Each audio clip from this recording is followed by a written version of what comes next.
thank you for making some time to listen to me. I'm very honored to be here today, and I'm a little bit anxious and a little bit nervous. One, I'm not funny, and two, everything I'm going to say next has been addressed by other speakers. But I hope I can give still a little contribution. I'm an information scientist, so I'm going to talk about information and information in our lives, the fact that we cannot live without information. I want to talk about information technology, information acceptance, and happy life. The thing about information today is that everybody's talking about it, implicitly and explicitly. It is part of the digital transformation. You all hear about the digital transformation in the word of world leaders, Chinese leaders as well. Digital transformation is in the words of companies, organizations, factories, museums. They're all talking about digital transformation. What is digital transformation? Digital transformation is much more than AI, robotics, IoT, these kind of fashionable technologies that we hear all the time. It's mostly about the change in the transformation of information technology in human life. So we are replacing old technologies with new technologies. And that is painful. We do not like that.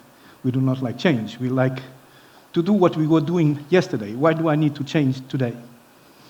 When we talk about information technology, usually we talk about computer-based digital technology. So if I ask any of you in the audience now, when did information technology started? I bet that 99% of you will say 1980s, 1970s. Well, no, that is not the reality. Information technology existed with us on the first day we needed information. And when did we start needing information? From the beginning of our species. Maybe when we are not even human beings. So when we talk about information technology, we're talking about different forms of information technology that actually went through several revolutions. And revolutions were painful at that time. So, for instance, let's look at these little caves. You can see here is information about what we eat, right? We eat horse, and we eat bison, and we eat animals that actually are all around us.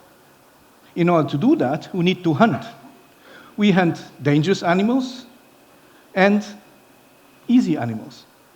Easy animals we can hunt with a bow and arrow, and we can be in front of them. Dangerous animals, please don't do that, because if you go against it, you die. Also, you need a weapon that is not a bow and arrow. You need a strong, sturdy lance. So curiously, information. We also have ID card. You're either in my tribe or you're not. Your hand is in the wall, you're from my tribe. Your hand is not in the wall, you're not from my tribe. ID card. We also have information about dangerous animals. Lions. Female lions.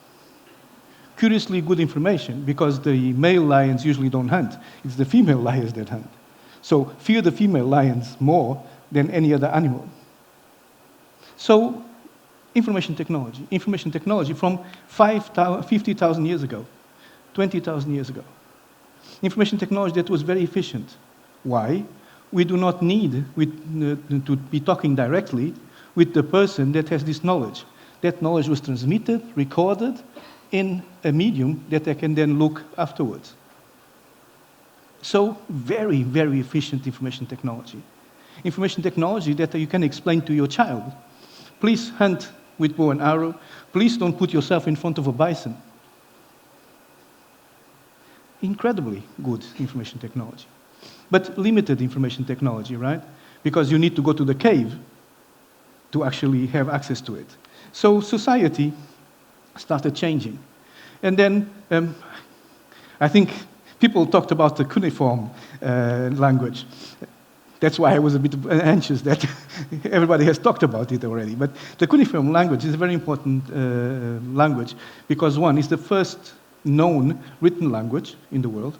And contrary to popular knowledge, it was not invented to tell the history of the land, the history of the important kings, not about literature or philosophy. It was done to record transactions because it was dangerous to go from one city to the other. And if you go from one city to the other with a lot of money in your pocket, you're going to be robbed. But if you move around with small plackets, about this size, they were all about this size, plackets of clay in your pocket, if they steal the clay, they cannot go and ask for it. So curiously, written language emerged from a particular need. And it emerges as a very, very, very efficient language. Writing. Writing was another revolution that was not welcome. Have you heard of Socrates? One of the most famous Greek philosophers. He was absolutely against writing. He thought writing would diminish and make disappear the art of speaking. And therefore, he was completely against it. Guess how we know about Socrates? Because his student Plato wrote about him. Now, curious, revolutions are always a little bit painful. The written revolution was also a little bit painful. Now, another revolution then was mostly in Europe, and curiously based on two Chinese inventions. One, the printing press. Two, paper. Curiously, paper was invented in China 2,000 years ago. The printing press was invented in China 1,000 years ago. But only 400 years ago did it arrive in Europe. And then it completely revolutionized Europe. Europe went from the Dark Ages to the Age of Light in 75 years. A very short period of time in history, right? 75 years, and everything changed. And I know this because I'm from Portoya. And we are the first ones to arrive in China by boat. And when we arrived in China by boat, what we wanted was silk. After coming here for the first time, we didn't want silk anymore. We wanted porcelain. Why? We didn't have porcelain in Europe. We had earthenware. So we became millionaires in Europe because we sold porcelain everywhere in Europe. Guess what? I've been in the UK a long time. Do you know how you call porcelain in the UK? China. Because it became from that period in time. So when my people arrived here, in civilizational terms, China was so much higher than us, right? So we took all these inventions back. And these inventions had an incredible effect in Europe, but not in China, for one simple reason. In Europe, we can create words with 23 characters. In China, you need about 5,000. Well, 3,500 to be able to read the news in the newspaper, but if you want to write a book, you need about 5,000.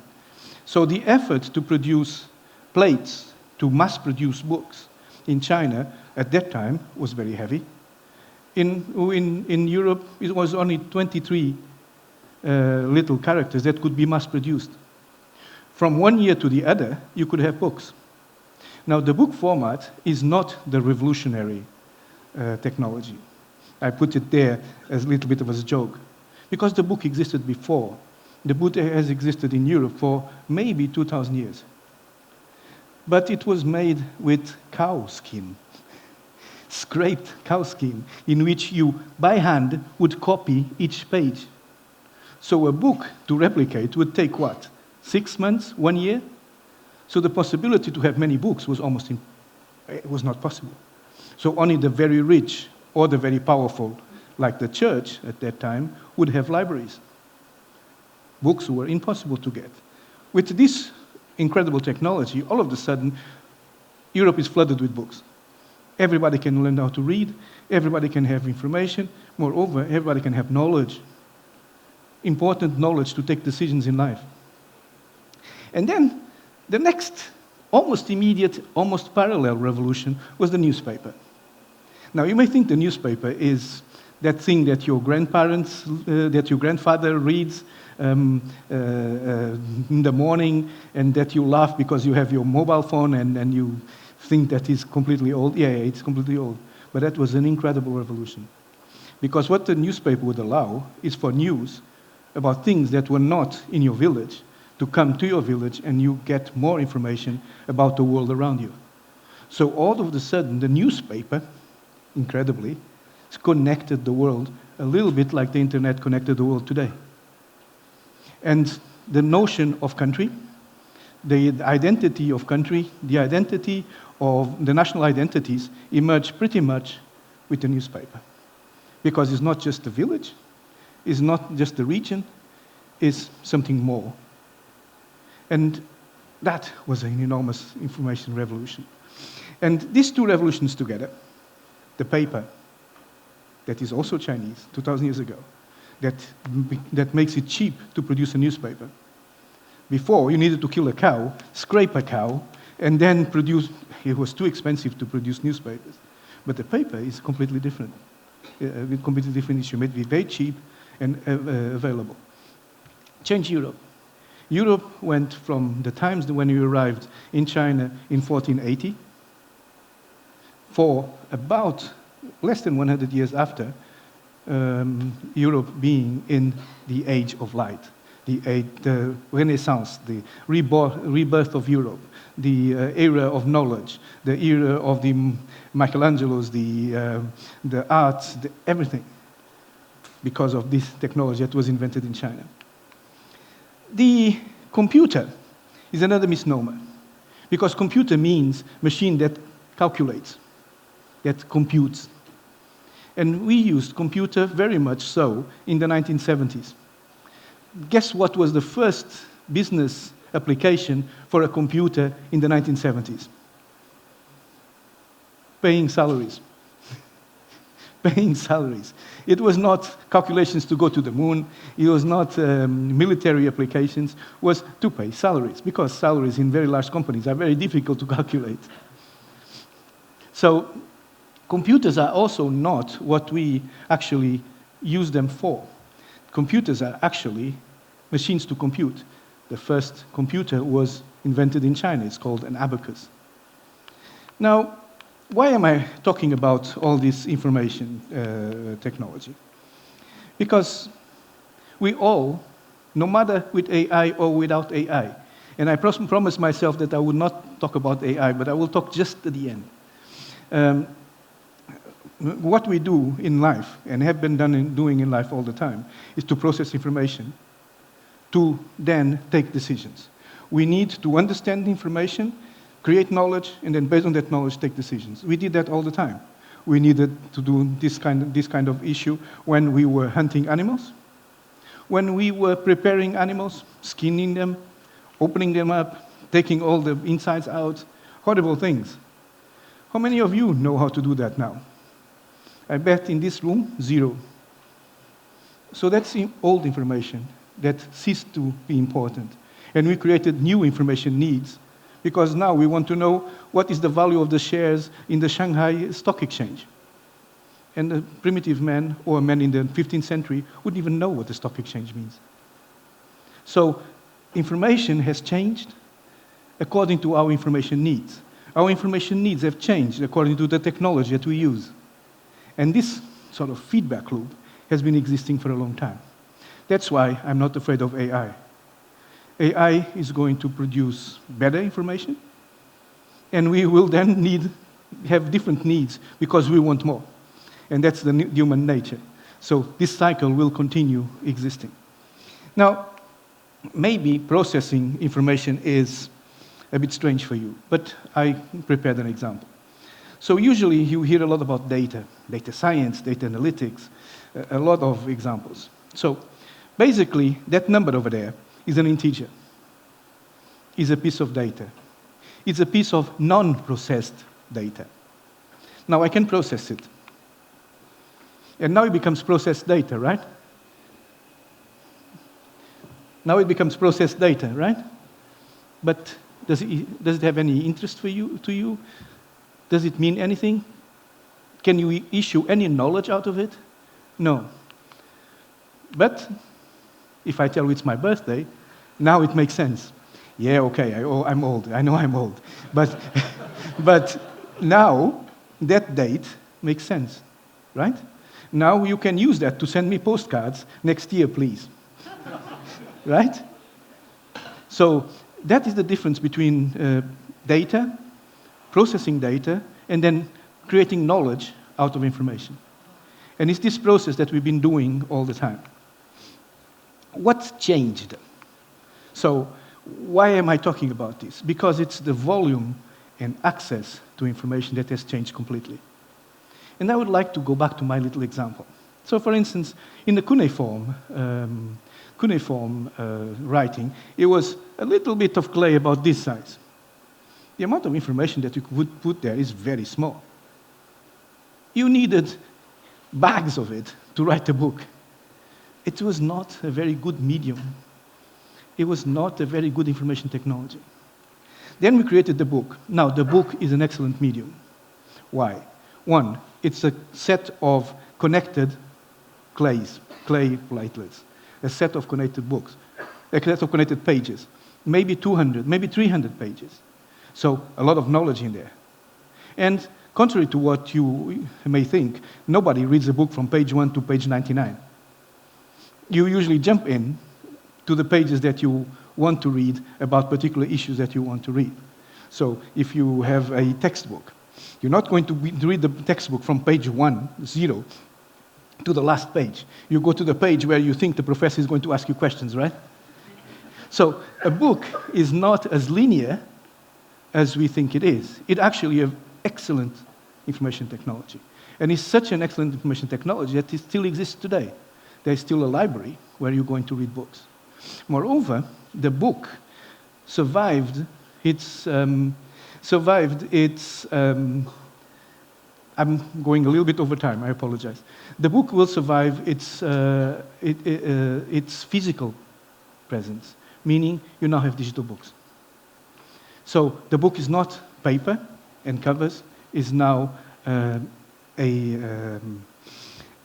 digital contraption, a digital tool. And what changed then from the book is that now we have internet that allows us to have collectively created information. Not just information created by an author, but allows us to collectively create information together. Social media, Weibo, WeChat. We don't read from an author anymore. We read from many authors. We don't read from one piece of information anymore. We read from hundreds of pieces of information. We create our own information worlds, our own networked information worlds.